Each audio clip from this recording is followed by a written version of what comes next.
আমার মতো ভুল কেউ করো না, কারণ লোককে দেখাতে গিয়ে আজকে জীবনটা বরবাদ।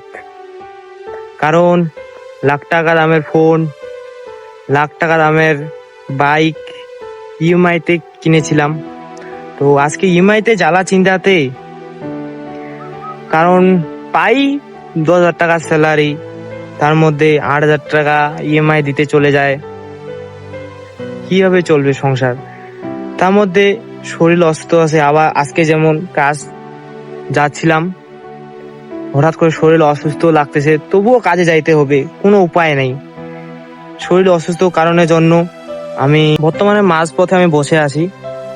মনে হচ্ছে না যে বাইকটা চালিয়ে কাজে যাই, কাজ না গেলে হবেও না, কারণ মাস গেলে ইএমআই তো চালাতে হবে। কেউ অনেকেই যে আমার মতো আছে যে ইএমআই তে গাড়ি নিয়ে নেয়, মোবাইল নিয়ে নেয় লাখ টাকা দামের, তখন কাজ করতে হয়।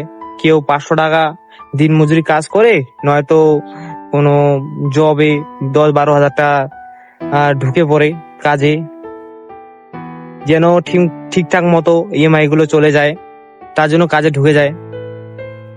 তাই বলতেছি, এই ভুলগুলো করো না। আমার লাইফে অনেক স্বপ্ন ছিল যে আমি এরকম করব, ওই রকম করব, সাকসেস হতে চাই, কিন্তু আর কথাই হলো। মানে আমি বর্তমানে এমন একটা জায়গায় পজিশনে আছি, একদম মানে মাঝখানে আছি, না এইদিকে যাইতে পারবো না এইদিকে যাইতে পারবো। মানে জীবনটাই পুরো বরবাদ, আর আমার স্বপ্নগুলো স্বপ্নই থেকে গেল। তাই বলতেছি, লোককে দেখাতে গিয়ে নিজের জীবন বরবাদ করো না।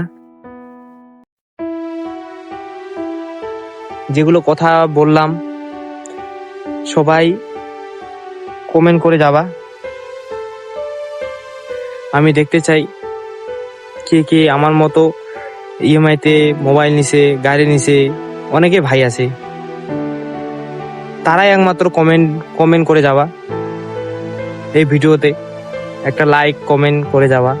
আর যদি ভিডিওটা ভালো লাগে, আমার দুঃখের কথাগুলো তোমাদেরকে শেয়ার করলাম, যদি ভালো লাগে থাকে তাহলে ফলো করে যাবা। এটুকু বলার ছিল আমার।